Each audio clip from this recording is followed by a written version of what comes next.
bahwasanya sinar matahari bisa meningkatkan risiko terjadinya kehitaman pada kulit. Nah, ini sudah sangat jelas dan kita lihat sendiri orang yang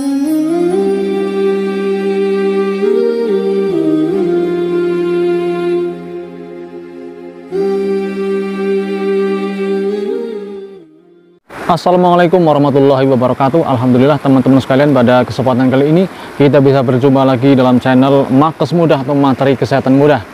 Teman-teman sekalian, pada kesempatan kali ini akan saya sampaikan materi kesehatan tentang manfaat dan bahaya sinar matahari bagi kesehatan. Dari satu sisi, sinar matahari bagi kesehatan sangat bermanfaat untuk meningkatkan imunitas kita dengan membuat provitamin D menjadi vitamin D, yang ini adalah bermanfaat untuk meningkatkan daya tahan tubuh kita dari berbagai macam penyakit. Tentu saja ketika dilakukan atau sinar matahari kita dapatkan dalam porsi yang secukupnya, misalnya hanya 10-15 menit atau maksimal 20 menit di waktu sebelum jam 10 pagi atau setelah jam 4 sore. Namun ketika sinar matahari berlangsung cukup lama dan terus-menerus mengenai tubuh kita, mengenai badan kita, maka akan berdampak negatif.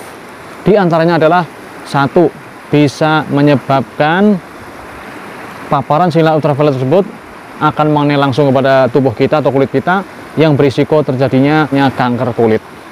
Kalau terjadi terus-menerus, kalau berlangsung lama, dan kita tanpa ada perlindungan pada kulit kita, langsung kena pada kulit kita. Ini bahaya pertama. Kemudian yang kedua adalah bahwasanya sinar matahari bisa meningkatkan risiko terjadinya kehitaman pada kulit. Nah, ini sudah sangat jelas dan kita lihat sendiri orang yang sering berpanas-panasan, kerjanya di tempat yang panas, kena sinar matahari langsung, maka dia cenderung kulitnya lebih hitam, lebih gelap daripada orang yang bekerja di kantoran, di atas ada atap ya yang melindungi tubuh dia dari sinar matahari. Tentu saja ini akan juga menyebabkan penuaan dini, kemudian kulit menjadi mudah lebih keriput, dan ada bintik-bintik sinar matahari. Ini adalah salah satu efek dari paparan sinar matahari yang langsung mengenai tubuh seseorang, apalagi berlangsung cukup lama. Bahkan mungkin hanya beberapa jam saja, ketika seseorang tidak menggunakan pelindung kulitnya, ya, pelindung bagi kulit dia, maka ini pun akan jelas sekali efeknya, terutama warnanya akan jadi semakin gelap. Itu yang kedua. Kemudian yang ketiga, bahwa sinar matahari dapat menyebabkan penurunan daya tahan tubuh seseorang, ya. Ketika dia terjadi terus-menerus, berlangsung lama, ya, ini akan menurunkan daya tahan tubuh dia dari serangan-serangan penyakit. Semakin mudah untuk mengalami, diantaranya adalah heat stroke, yaitu peningkatan suhu tubuh secara mendadak, yang ini ketika terjadi cukup lama, daya tahan tubuh orang tersebut kurang, ya, apalagi dia tidak pernah panasan sebelumnya, tiba-tiba kok dia panasan dalam waktu lama, dia berisiko mengalami panas, juga dia pingsan, ya, pingsan, kemudian dia tidak sadarkan diri dalam hal ini, dan juga bisa dehidrasi, ya, kalau dia sampai berkeringat banyak, atau shock, ya, yaitu penurunan kesadaran. Nah, teman-teman sekalian, apa yang bisa kita lakukan agar sinar matahari bermanfaat bagi kita, agar kita terhindar dari berbagai macam penyakit? Agar bermanfaat, maka kita boleh berjemur, bahkan dianjurkan berjemur. Kita bisa memanfaatkan sinar matahari sebagai bagian dari peningkatan daya tahan tubuh kita dengan berjemur di pagi hari, yaitu sebelum jam 10, misalnya jam 8, jam 7, ini bagus sekali. Dan tidak usah lama-lama, tidak usah sampai 2 jam, 3 jam, tidak usah. Nah, kalau sudah kena sinar matahari cukup, ya, mungkin 15 atau 10 menit, atau bahkan mungkin ya sampai setengah jam, insya Allah.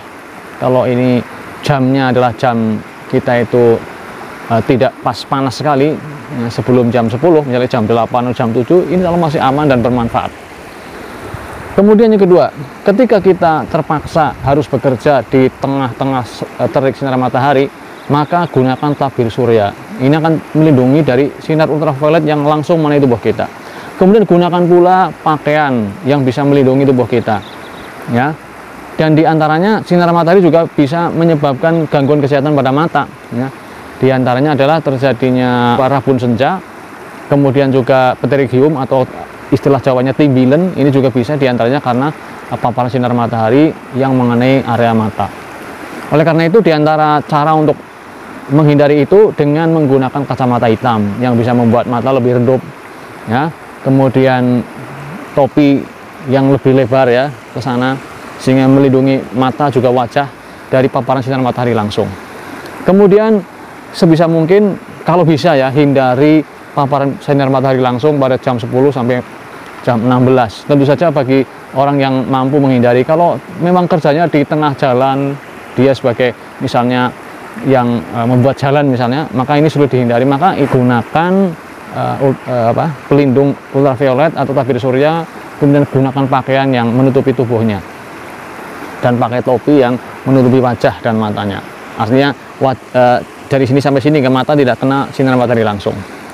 Kemudian setelah itu ya, ketika dehidrasi, ketika banyak berkeringat, maka usahakan untuk mengimbangi dengan minum cairan yang cukup, lebih dari cairan tubuh normal yang kita butuhkan. Misalnya ketika kita berat badannya 60 kg, maka kita butuhnya secara umum adalah 6 kali 3 1800 cc atau 9 gelas, maka kita bisa nambah 2 gelas misalnya menjadi 2100 cc atau lebih dari itu sesuai dengan kebutuhan kita. Jadi tetap kita harus rehidrasi, kembalikan cairan tubuh kita yang sudah banyak mengeluarkan keringat akibat paparan sinar matahari atau bekerja di terik matahari. Nah, teman-teman sekalian, itulah yang bisa saya sampaikan pada kesempatan kali ini.